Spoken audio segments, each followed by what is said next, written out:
we might all be zoomed out and virtual meetinged out to some degree. So I'm keeping that front of mind. I'm just going to speak for a few minutes, and then I want to get quickly over to our Q&A. And I really just want to pick up where Alex left off there on that nice intro.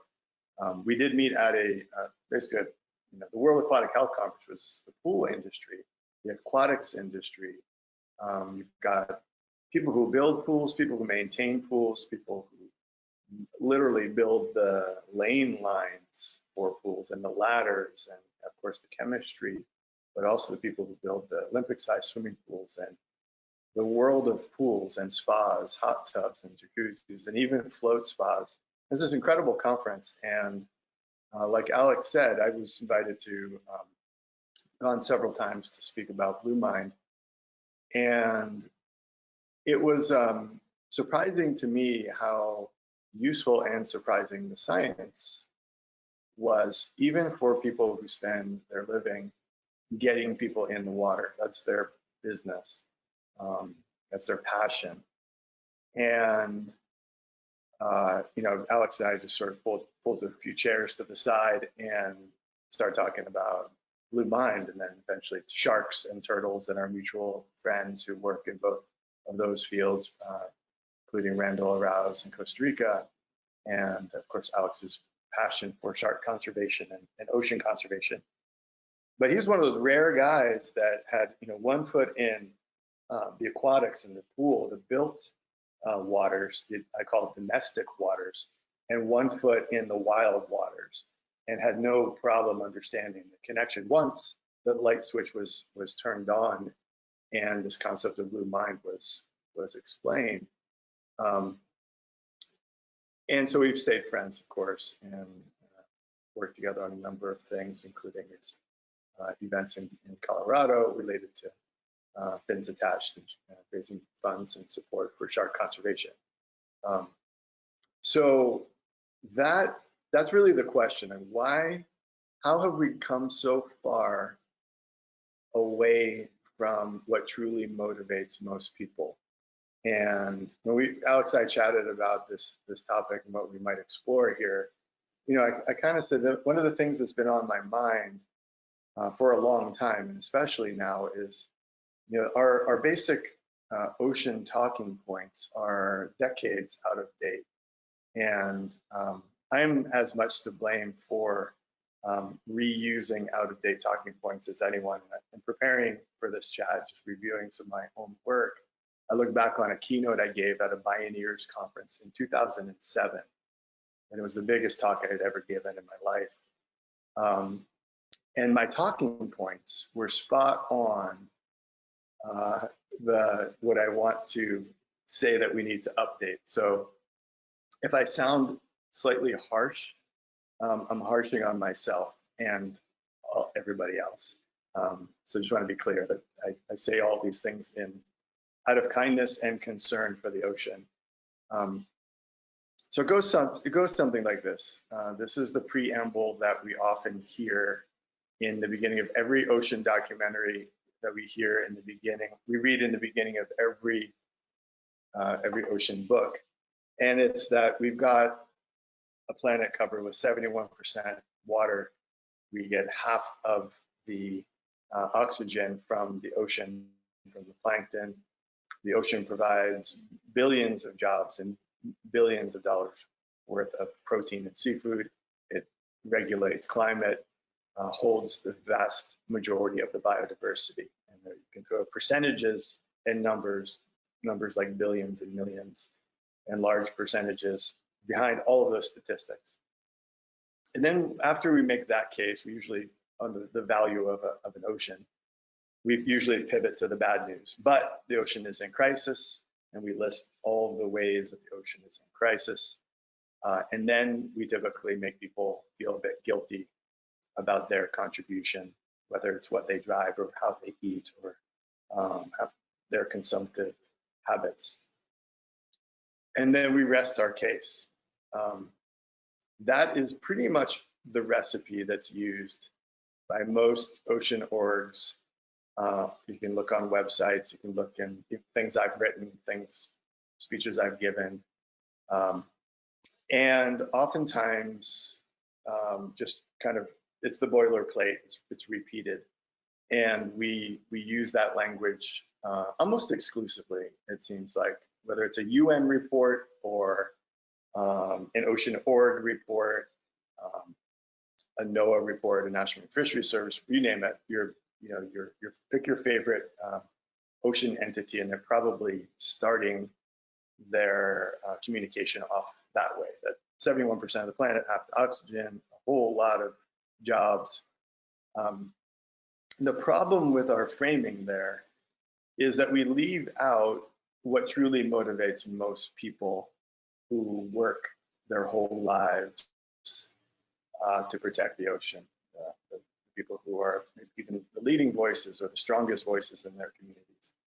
And by that, I mean we leave out the cognitive, emotional, psychological, social, physical, creative, and spiritual health benefits, wellness benefits of healthy waters, lakes, rivers, and oceans. We just dial it right out.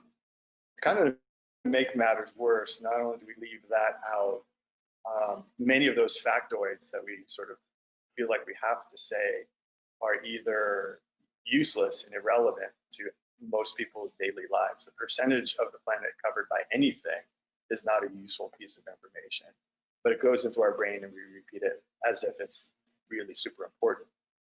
The idea that half of the oxygen, 50% of the oxygen comes from the ocean is factually incorrect and also pretty useless. Any numbers like billions and billions are just big numbers and not particularly useful. So we spend our narrow bandwidth, our elevator pitch, our preamble to our book or our preamble to our documentary on outdated, ineffective factoids. So I told you it'd be a little bit harsh. And then we pivot to fear, guilt, shame, sometimes anger, and sometimes even more factoids. And we're sometimes surprised that our communication doesn't work. That's the backdrop to where I started thinking about Blue Mind, going way back to 2007, and realizing, just looking at myself, and I think you might be able to do a similar thought exercise for yourself. When did you fall in love with the ocean? And why, and how, and who, where, who took you there? How did that feel? What were you doing? Chances are it was an actual ocean. It could have been a book. It could have been a film. It could have been photography. But chances are that the moment that hooked you, that has led you to be here on this conversation and be involved ever since you got hooked by the ocean and fell in love, that moment was probably a real ocean, real water, not a wild ocean, not the virtual kind. And that is all about our emotional connection. So the update to our ocean talking points is not to leave out the science, not to leave out the facts, not to leave out the bad news, not to avoid the fear and the guilt and the anger as necessary, but not to front load it and not to end with it. Because when you do that, the science is very clear. The communication science, the psychology, incredibly clear. If you're interested in that aspect, go to Google Scholar, look it up. You will find quickly that facts and fear are not the best long-term movement building communication strategies. They work for a sprint, they work for a campaign, but they don't necessarily build your movement. As a side note, I've done some work with nonprofits on how the campaign mindset, the approach we take, sometimes you can win a campaign but do damage to your own movement that you're a part of, and sometimes unknowingly. Sometimes you can build a successful organization and do damage to the movement that you say you're a part of. And that's more common than we realize. That's just a side note. And so the Blue Mind, Alex mentioned my book, Blue Mind. It is entirely available if you're willing to search for it online for free. You'll find every chapter online available. If you are if you're thinking Jay's trying to sell books, no, I want you to read and learn. I don't really care about the sales part. The easy way to get it is to go to the library and check it out, or find it used online for $2. Harder way to get it would be to piece it together. All the free chapters are excerpted all over the internet. So this idea of Blue Mind is meant to update our talking points around our lakes, our rivers, our oceans, to add to the value equation, get the talking points right and add to the value equation, because a vast pile of peer-reviewed scientific literature over the past decade tells us that healthy waters do amazing things for our physical, emotional, and social health. And I think Alex and I thought this would be an important message to share with you at this particular time in human history, because our emotional health has suffered greatly the past few months because of, well, obviously because of this global pandemic, which has led to a lot of fear, both of the virus, but also of the economic casualties, anger, anxiety, stress, all leading to burnout and depression. And so a healthy ocean, healthy waters, so in Colorado, the lakes, the rivers, along the coastlines, the oceans, the lakes, and the rivers, is so important to our mental health right now. And when we leave that message largely out of our ocean talking points, both at the government agencies as well as the NGOs, we are undervaluing the ocean. And when we undervalue anyone or anything, bad things happen. We've got the value equation wrong. It's leading to an undervaluation because we leave out the vast and well-documented emotional, physical, social wellness benefits. So that's really the main work of Blue Mind, is to bring together the science that backs up that bold statement, and the researchers, and especially the practitioners who are taking Blue Mind science and putting it into action. And I'll give you a few examples. So on the research side, I would say the University of Exeter Medical School is doing the best research in the world right now. They have an interdisciplinary team of toxicologists, epidemiologists, statisticians, geographers, psychologists, neuroscientists, ecologists, working together to better understand all of the values that we derive from a healthy ocean. Not just the economic benefits, not just the ecological benefits, but also the emotional and physical and social health benefits. And I think that's very important. So if you're interested in the research, a good place to start would be the Blue Health program at the University of Exeter Medical School. Second piece is who's putting Blue Mind science into practice. And there are so many great organizations, and I would encourage every ocean conservation organization to put Blue Mind science into practice. Update your talking points, but practice it. Share this message. We're seeing veterans working with various organizations doing dive therapy. We're seeing surf therapy, open water swim therapy, flotation therapy, not just for veterans, but also first responders, frontline health practitioners, your average burnt out, stressed out, middle-aged scientists, kids at risk, youth, stressed out high schoolers. And I pretty much can say we all need some Blue Mind right now in our lives. We all need a little more Blue Mind. I've never met anybody who said I could use a little less Blue Mind and I'd like a little more Red Mind. So Red Mind refers to our new normal, which is anxious, stressed, distracted, overstimulated, falling behind, too much information overload. So our screens are a major part of our lives, lots of advertising, lots of information. news, bad news all day sometimes for some people. That keeps us kind of constantly in the fight or flight mode, which is perfectly fine if it's just an occasional mode. But if you're stuck in red mind, you will burn out, and that's gray mind. If you're sustained red mind too long, you will burn out, you will break down, and you'll find a pile of ashes, metaphorically, after all that red mind burning. And so the antidote, both pre-coronavirus and during and after, has always been, among other things, water. As Alex said, it could be the bathtub in your home or your shower. It could be a pool or a spa that you may have access to. It could be an urban fountain or water sculpture in your community, in your city.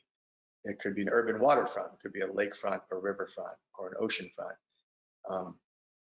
It could obviously be the oceans, the lakes, and the rivers themselves.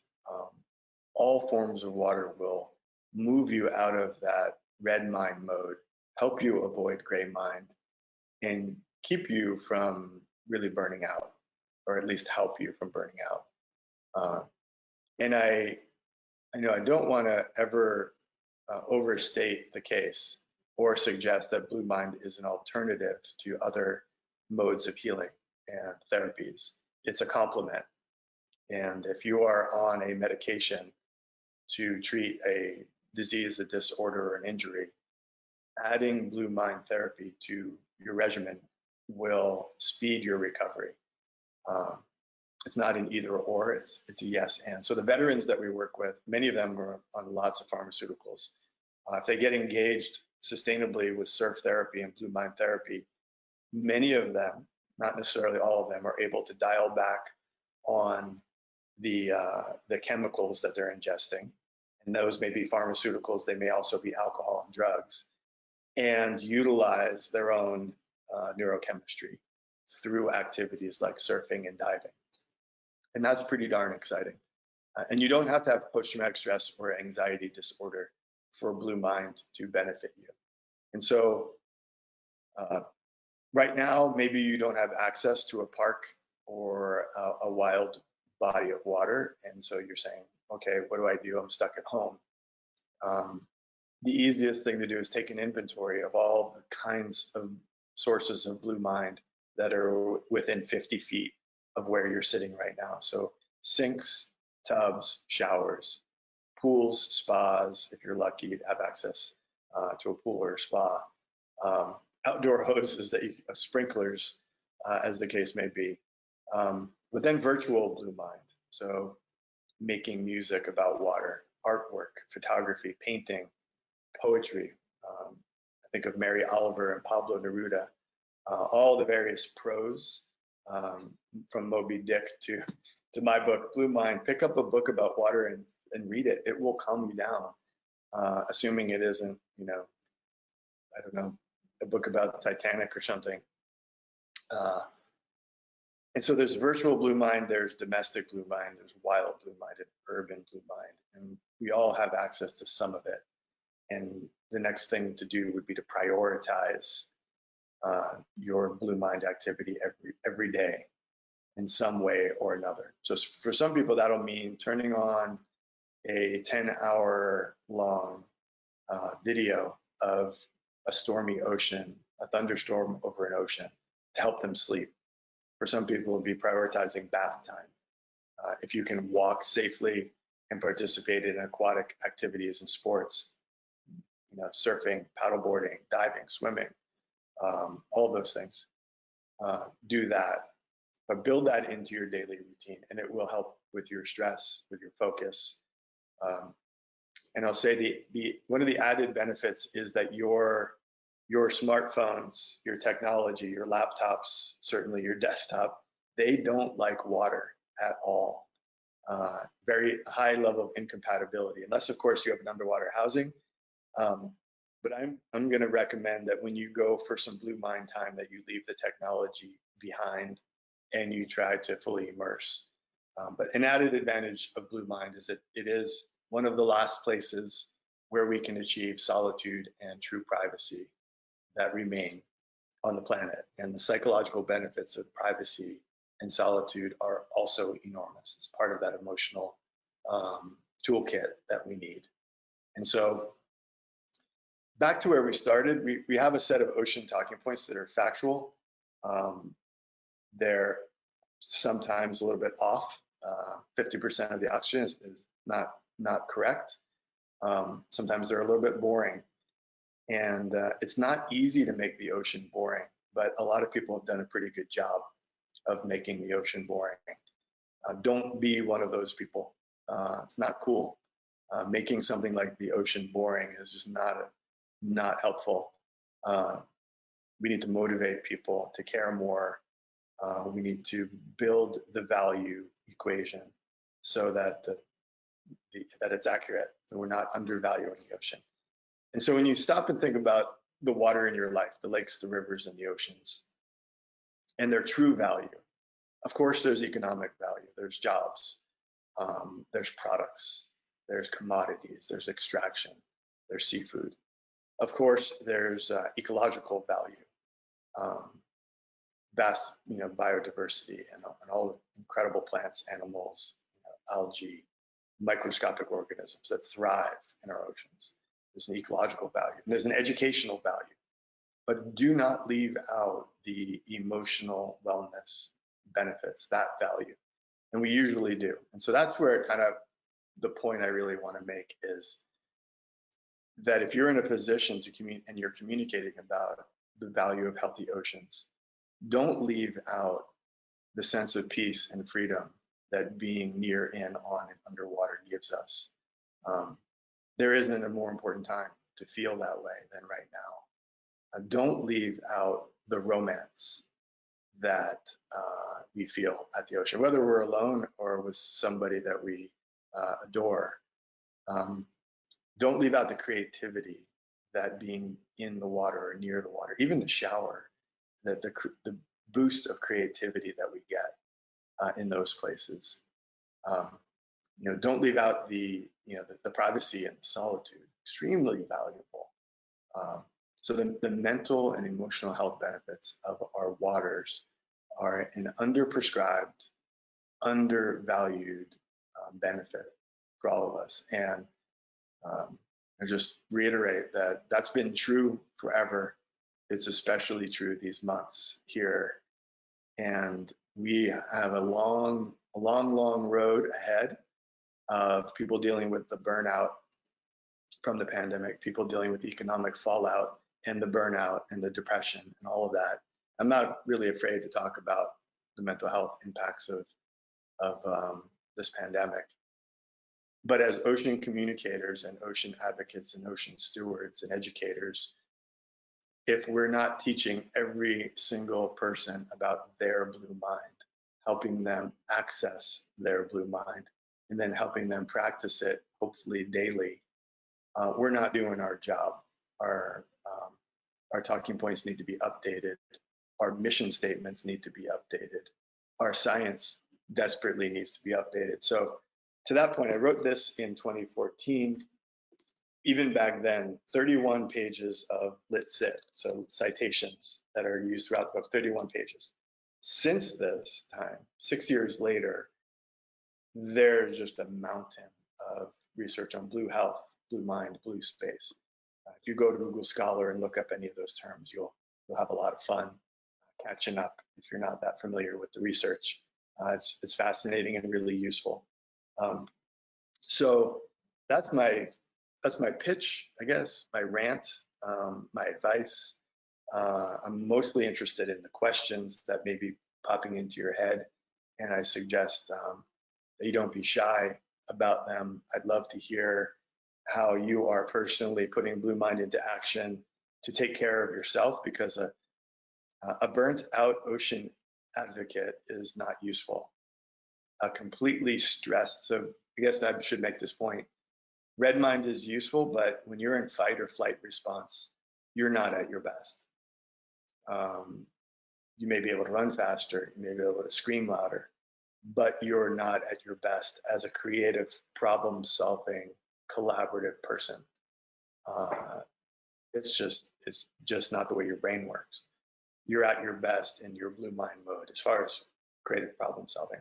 And it goes without saying that you're certainly not at your best when you're in gray mind, when you're burned out, when you're broken down and you're numbed by it all. You're not at your best. So you owe it to yourself to practice blue mind, and then you owe it to those around us to share what you learn from that. And the last thing I would do if we were in a proper classroom or meeting room, you would all have one of these with you.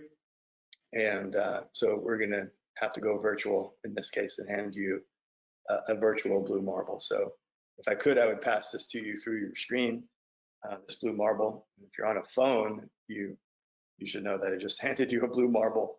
And that blue marble represents this conversation. We've shared 1 million of them around the world. It's on the spine of the book. The last chapter describes in detail why we use this iconic symbol to propel this conversation.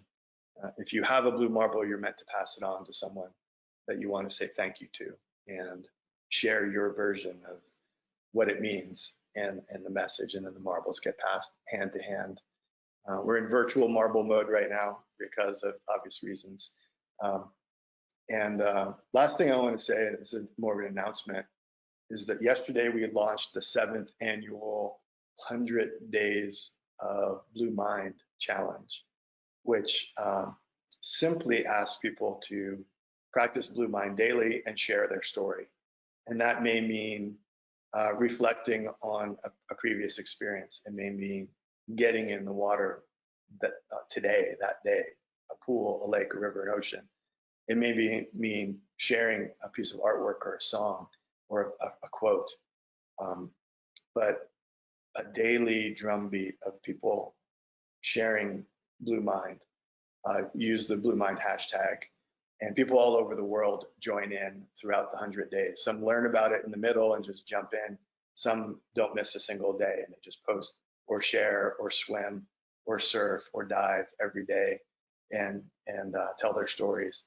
So you can join us starting today, become part of the Blue Mind groundswell, we call it, and help us make this really simple idea that, as Alex said, is so simple, so obvious, but sometimes eludes us even after a lifetime of ocean advocacy.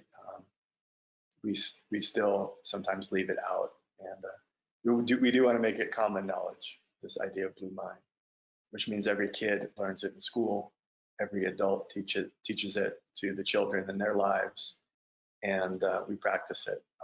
Our health practitioners understand it and prescribe time at the sea, time at the river, time at the lake for those who need it most, which is all of us right now. So those are my words for now. I think we should, and Alex is probably we can curate questions you may have. Alex, you may have a question right out the gate there, and then we can see if people want to pop their questions up. We'll talk about those. Yeah, that's great. I appreciate that, Jay. Yeah, it's so remarkable to me. When you talk about the kids and how excited kids get, when they're around water. I was born on an island in the Mediterranean, and that was the highlight of our life growing up on that island. We'd go down to the beach, and we couldn't wait to just run down on the sand and jump in that water. It was just an incredible feeling for kids and for me, growing up in my early days on the island, surrounded by water. So don't underestimate the power of water with your kids as well, and exposing your kids to the water. I love the fact that you gave us some good talking points, because I was going to ask. You said, we don't want to talk about the doom and gloom, and there's plenty of doom and gloom around us that, negativity breeds negativity kind of thing. And so to talk about the positive things. And what's important to me is, I don't know if you can touch a little bit more on the emotional connection, right? Because people make decisions based on emotions, not based on logic, right?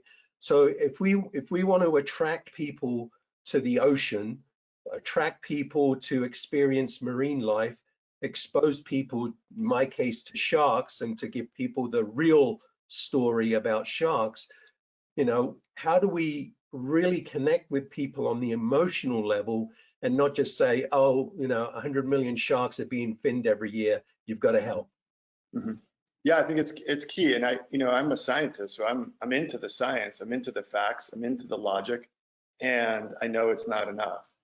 And so I know you are as well. And so the message is not let's get rid of the science and the logic. Let's expand our understanding. And it turns out the science of emotion is probably your best tool. And there's a great book by Antonio Damasio, who's a neuroscientist at UCLA, and it's called Descartes' Error.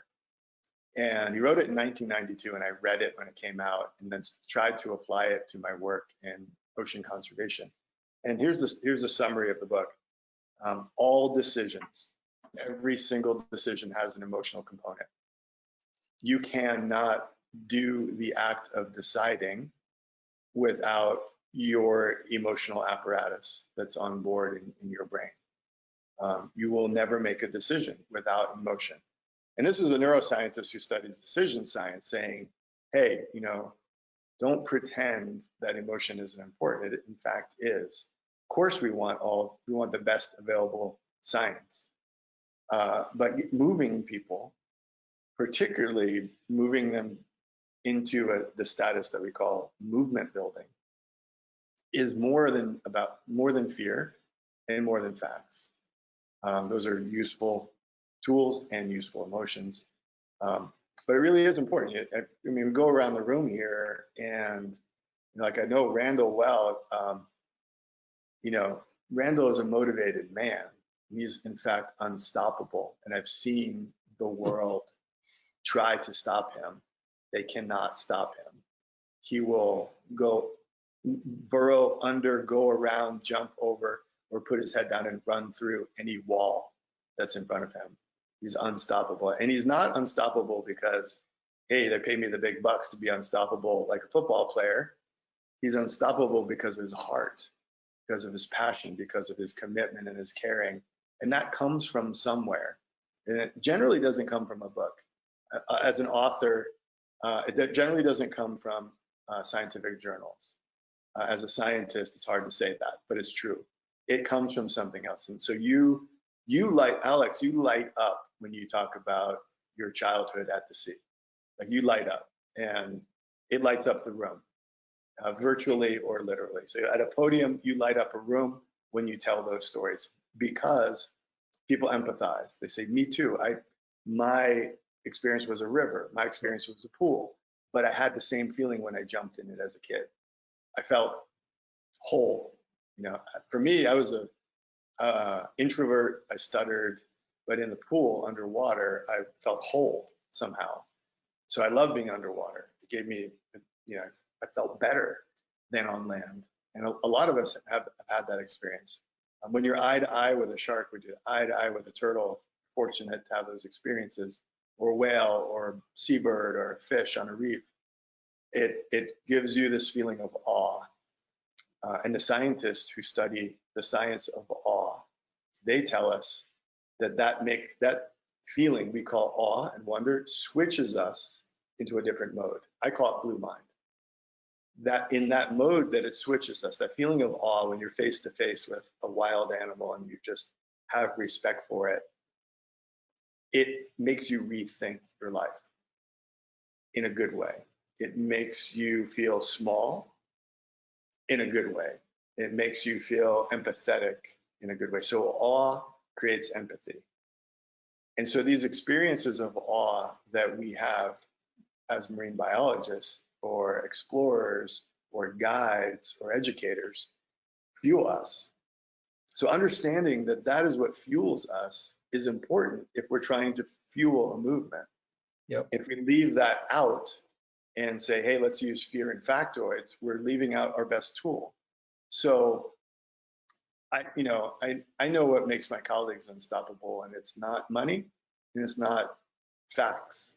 Although we need money to do our work, and we need the facts to do our work correctly, what motivates us is far deeper, and it is in the realm of what we call blue mind. Yeah. It is. It absolutely is. That's great. So we have a couple of questions. Caden, does spending time in the water relieve stress and anxiety even after you have left the water, or is it more supposed to be a time to cool off in the moment? All of the above. That's a really, really good question. I would even extend it to before. So if you've ever been planning a trip, a dive trip, a surf trip, even just a trip to go for a swim, as soon as you start thinking about being in the water, you start to feel better.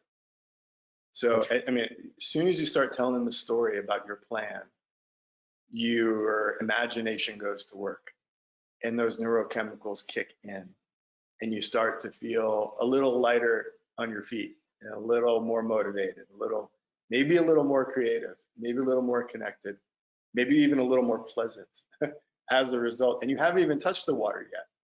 So, if I said, hey, start describing the water you're going to go to next after you're allowed to leave home, if you've been stuck at home, you will start to light up like Alex did, talking about his childhood. I see it all the time, and I feel it all the time. So as soon as you see, if you're going surfing, as soon as you pull the board down and get the wax and find your wetsuit, your body's already shifted to blue mind mode. Of course, while you're doing it, assuming that you're safe and enjoying it, you're experiencing that. And then afterwards as well. And, we think about surfing. One of the things surfers like to do most is sit around and talk about the waves that they surfed in the past. Because they sit around and they tell stories and they relive the experience. Biologists do that too. You go to a conference and you find a gang of people over in the corner and they're just talking about sharks. There are no sharks. It's just a conference room.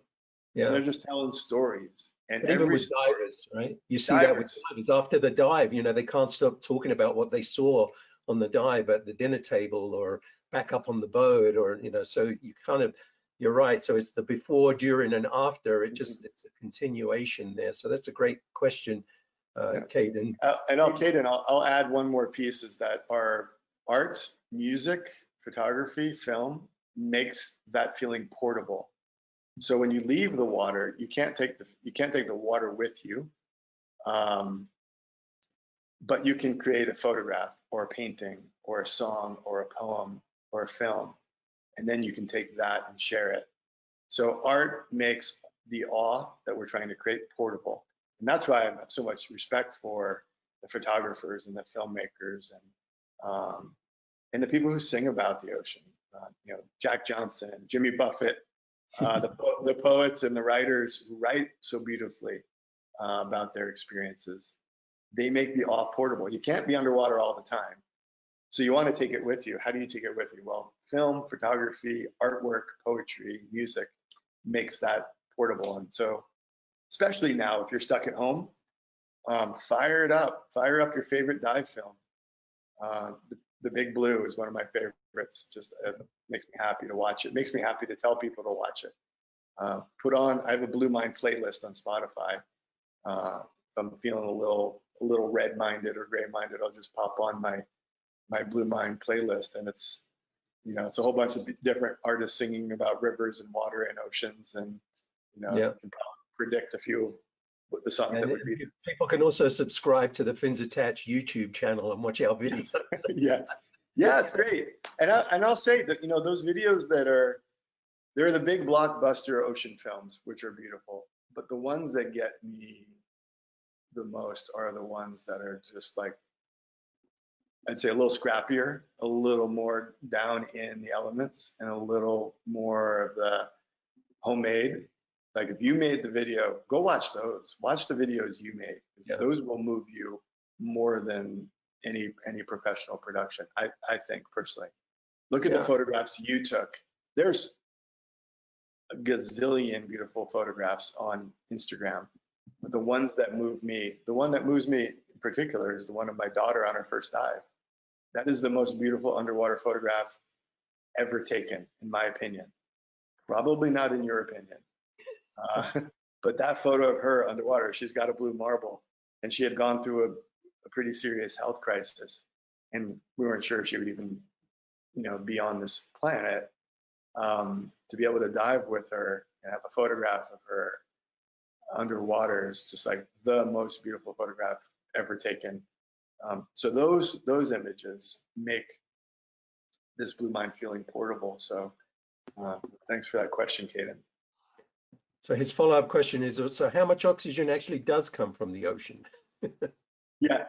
Very. I mean, look, that's a more challenging question to answer than it sounds like. So some estimates say as much as 80%, 85, clearly more than half. And the other piece of that, and I don't want to, we don't need to rewrite all of the websites and everything that say every other breath comes from the ocean, but it doesn't work that way. That's somewhat misleading and confusing when you say it that way. Every other breath doesn't come from the ocean. That's just a metaphor. And even in unhealthy, I mean, we're in no danger of running out of oxygen, I guess is probably, it's just a bad talking point, frankly, from as a scientist. It's not useful. It gets your attention. It's like, yeah, the ocean gives us a lot of oxygen. Moving on, let's come up with some things that the oxygen's not at risk, in our lifetimes or any future lifetimes that we can possibly imagine. There's another thing kind of hidden in that statement there is I have found when I give talks about good news makes some people really uncomfortable. They feel like if we talk about good news and what works, we're somehow going to lose our edge. And I think that's just that's an illness. That's an emotional illness that I think some people suffer from. It's kind of an addiction to bad news. I don't want to be part of that club, frankly. The bad news addicts club is not my crew. I want to study what works. Sometimes that's good news. I refer to Randall again. He's had some great victories. Let's study them. What worked, what didn't. We've all had heartbreaks, but let's really talk about. Let's drill down to like maybe what works isn't the obvious part of it. Maybe it was a conversation with the kid of a political leader that led to, there's a whole bunch of stuff in there that we need to really study our successes on a whole other level, not just the science, but the social aspects, the emotional aspects of our successes. I think of all the fishermen in Latin America that participate in sea turtle conservation. Sometimes just because they do it for pride and dignity. That's interesting, as a motivator. It's not just cash. It's not just a financial incentive. It's the same motivation that each of us has. We're humans. We love this place. And so that's my thing is let's study what works. Let's talk about the good news. We don't want to avoid the actual crises, of course. No. But let's not just go around bumming everybody out all the time. Because the bummed out brain is not creative. It's not collaborative. It's not connected. It's gray mind. Not useful, really. So. Yep. So Cassidy, can you please elaborate about how the sound of water can calm, relax people, whether it be the ocean, the shower, or the fountain? The sound of water is so fascinating. I totally agree. Yeah, so you can look at the frequency. We've been involved with some pretty interesting research on the sound of water. So first and foremost is the simplest thing. The sound of the water masks the sound that may be distracting and disturbing. So just start with that. Being by the water, listening to the water, you're not listening to traffic, you're not listening to sirens. So it's as much what you take away. So the act of going to the water or getting in the shower removes some of the often disturbing noise, noisy, distracting, stress-causing noise. So there's that. So it's not even the sound of the water that's doing it, it's the lack of the other sounds that is really helpful. So then when you get into the sound of water, worked with a group as a company called Plantronics, and they make headsets, they make speaker phone, electronics company. And they were interested in this very question: how does water mask noise? And they found that in the workplace, the number one source of stress was noise, and the number one source of noise was human voices, coworkers, conversations you were not a part of that you really didn't want to overhear, that you had to overhear. So they tried some technologies to mask it. They tried white noise, which is just, the misdialed radio, or just the, that white noise everybody's familiar with, which worked, but it actually drove people crazy. So if you listen to white noise too long, you'll go nuts. Then they did semi-structured white noise, which is called pink noise or brown noise. And then they moved into what I call blue noise, which technically is not the right term, but the sound of water masks the human voice better than anything. And then they start pumping that through the building, and they found that people had less anxiety related to noise when they had the sound of water. But then they created another problem, which was when you hear the sound of water coming out of the ceiling, you may be distracted. Why is there a river in the ceiling? Why is the ocean sound coming out of the ceiling? That might be a problem. And so what they did is they they recorded the sound of the water wall, the fountain in the lobby, and then that's the sound that followed you through the building. So my point here, sorry for being long-winded about it, but is that the sound works even better when there's a visual cue attached to it. So when you saw the fountain, you heard it, and then that sound followed you to the 6th floor of building 3, it kind of tricked your brain into thinking you could still somehow hear that fountain. So you had the visual association with it, which is why for me, I listen if I'm traveling. At home, I can hear the ocean. Very fortunate. When I'm traveling, sometimes there's noise. I can't get to sleep, and I can't hear the ocean. So I put on a YouTube video, and there's all kinds of apps. I like the YouTube videos because there's some long playing 10-hour ones that start out and you see the ocean. It's a night ocean. You see the waves, and you see that glow, and then you hear it, and then you dim the screen, but you got the visual that goes with the auditory. And for me, that helps me just believe the sound, that it's not some dude with GarageBand making an ocean soundtrack, that it's an actual recording of the surf or of the river. So back to the question, blue mind, when we're in that blue mind mode, auditorily and visually, our world is simplified. So the visual stimulation, the auditory stimulation is simplified. So things are taken away necessarily when you're at the edge of the pool, the lake, the river, the ocean. And when you get in, you also get back some bandwidth somatically. So your body doesn't have to deal with gravity once you're in the water. You're floating, or you're diving, and you adjust your buoyancy, and you're just like gliding along. So you get rid of the gravity. Right now where you're sitting, I assume people are sitting. If you're flat out on your back, this is there'd be a slightly different story. You're processing my voice. You're processing some visuals. There may be some background noise. You're making sense of language. You're posing questions. There may be music in the background. You're processing all of that auditorily. The visual stimulation in the room around you. Maybe you've got 3 screens open and you're listening to this, but you're also playing some video game. I don't know what you're doing. Maybe there's people, animals running around, who knows? You're processing the visual stimulation. Maybe your room is cluttered. Maybe you're in a library and there's lots of books. And then your body is using about 200 muscles to sit there. If you stop doing that, you would fall out of your chair.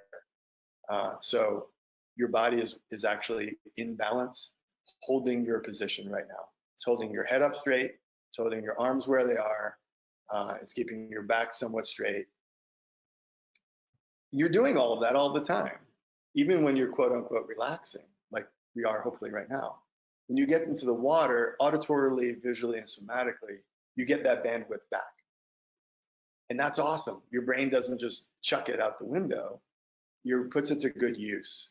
And that's where the creativity comes from. That's the aha moments. You go, wow, I always get these great ideas in the shower. Why does that occur? Because you've given yourself bandwidth. Your subconscious uses that bandwidth. You make connections, and then they get kicked into your consciousness. And you go, aha, I got the solution. I don't know how I got it. It just popped in my head while I'm sitting in here in the bathtub at the shower. An important thing in those That's moments. how time travel was invented, right? The flux capacitor, that was in the falling in the Exactly right. Yeah, yeah. I mean, the great neurologist Oliver Sacks says, the late great neurologist who motivated me to write this book, by the way. He said I got my best ideas. He had so many great ideas. A great writer and great scientist. He said he got his best ideas while swimming, lakes, rivers, oceans, pools. So he always had a legal pad on the table, on the picnic table, or on the side of the pool, because when he got his ideas, he didn't want to forget them. And so he'd jot them down, all wet and stuff. He'd have, wet pad. My pro tip is keep our kids when they were little had these crayons, bath crayons. Keep bath crayons in your shower. So when you have that idea in the shower, you can write it on the wall, and then you can take a picture of it. Otherwise, it will go away. We've all been there. We go, I've got the new lyric to the song I've been working on. You're like, I'll remember it. You get out of the shower, you dry off, and you're like, oop, where to go? It is gone. So, and you might think this is the best idea I've ever had in my life. I'll remember it, and then you don't. So shower crayons. So we have a few more. We've got about 5 minutes to go. That's great to hear, Dennis, that it's your sanctuary from PTSD. And I know there's actually some, research, neurological research being done with PTSD military folks diving with sharks and how sharks really affects them. So there's that ongoing research. That's great to hear that is helping you. Scuba Steve mentioned the photo. That's right. So basically confirming what you were saying there, Jay, about your favorite photo. When will your second book come out, Jay? That's a question. Yeah, I'm working on a collection of essays called Live Blue. And it's been, I'd say delayed, but I'm glad because I'm going to go back and revisit the concept a bit through this new lens that I'm not quite ready to call it the new normal, but I think there's a new set of insights from what we're all experiencing right now that will sharpen the way I describe Blue Mind through this next book. And so I want to respect that. I have several friends who are authors whose books just came out last month and this month, and they're dealing with just a whole new distribution experience and no book talks. Those are all canceled. Some really wonderful books that they've been working on for many years. And so I want to respect kind of that. I don't want to just put my head down and plow through and put out something that I regret. But basically, it's 100 essays on how to put Blue Mind into action throughout our lives. So from birth all the way through death. And that's the framing of it. Live Blue. How do we live like this? We have this great conversation, but how do we do it? And there's a question about red mind, gray mind, and blue mind, and I want to say that's a purposefully the oversimplification of a very complex set of states of mind and neurochemistry. And I'm trained as an evolutionary biologist, not a neurochemist. So it is purposefully an oversimplification to get us talking about those three states of mind. Yeah. Because people don't like to talk about their mental health very easily, especially, I'm gonna be a little bit sexist here, but dudes have a hard time talking about how they feel. That's changed, thankfully, in maybe the younger generations, but we'll say like older guys have a hard time talking about how they feel. And if you can have a color-coded, simple way of saying, I'm feeling a little too much red mind, I might be going into gray mind, I need more blue mind. And working with veterans, what they explain to me is they toggle back and forth between red, which is their normal, and gray, which is their burnout. And when they get out of burnout, they go right back into red, which is their comfort zone. Being on, being vigilant, being fight or flight response, being aggressive as necessary, but like on a pin, right? Yeah. That's their normal. So it's red and gray. And then when they are veterans, they need to figure out how to get between red and blue and toggle back and forth between red and blue mind, because red mind is really useful. If you stay in blue mind all the time, you become like Jeff Spicoli from Fast Times at Ridgemont High. Like, dude, my dad has an awesome set of tools. Like that's his whole.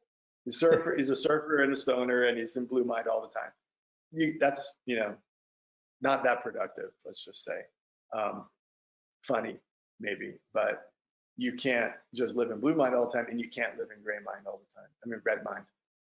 So that color coding is in fact an oversimplification of the science, but it's a useful starting point for conversation. So that's why I like it. Yeah. Well, we had some great comments there. Great those comments from Dennis, and you've tried to change since you're in Colorado and you can't go diving all the time and bring in water into your life. Thanks for your kind words, Cassidy, Susie, also Cable. Thank you for that. My challenge as a conservationist in charge of this nonprofit called Fins Attached, I've been trying to do more on the emotional side. I'll let the scientists talk about the scientists. I'll let Mauricio talk about the science. I'll let Randall talk about the science, and James and Alex and all those other people talk about the science.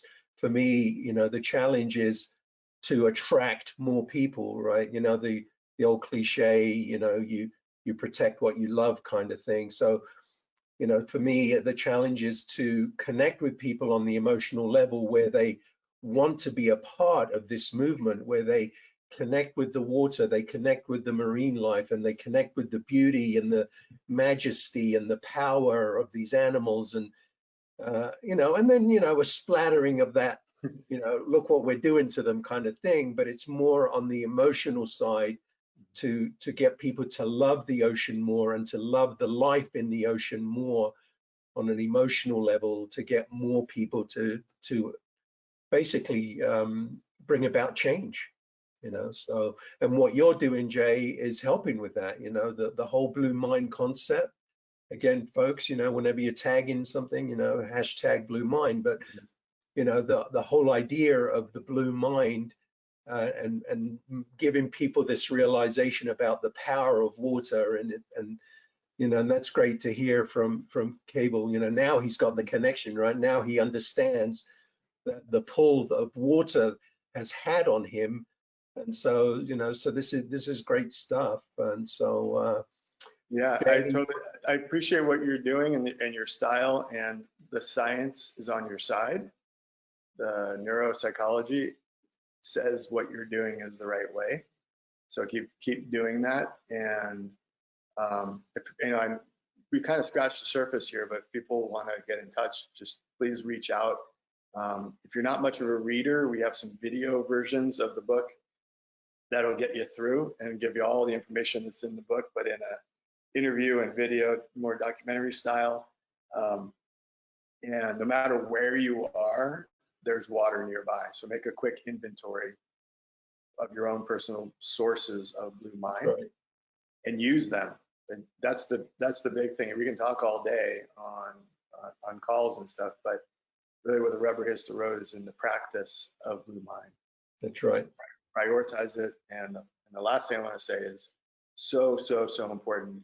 Alex mentioned the kids. Imagine if every kid on the planet learned about what is blue mind, how do I access it, and how do I practice it regularly, wherever they are in the world. It would be amazing. And kids are being told that they're inheriting a broken planet and that they have to figure out how to fix it. and that's causing them a lot of stress. That's not cool. No. You should not cause an 11-year-old that much stress. Greta Van Thunberg, she lost 20 pounds before she became sort of famous. She got very anxious and very depressed and lost 20 pounds off of her relatively small frame body. And we can't do that to our kids. And so we need to give them the tools to stay buoyant, to stay collaborative, to stay creative, and to stay connected. And Blue Mind is one of those tools, along with music, you know, and a good dog. I'd say maybe combine all of them. It's the best. Like music by the water with your pup. I mean, it's medicine. But we need to teach our kids how to take care of themselves and their mental health and emotional health, so they can be to have that joy in their lives. You know, let's not, like you said, let's not stress them out that they've got to solve the problems we've created. You know, they may do that, but you know, let's do it in a more positive way. Appreciate it, Jay. Thank you for the time. I'm sure we'll do this again at some point in the future. We'll need to get you out on a expedition on shark water one of these days, and I'd love to join you. Help us tag some sharks and turtles. So appreciate everything that you're doing. Thank you for everyone. I will be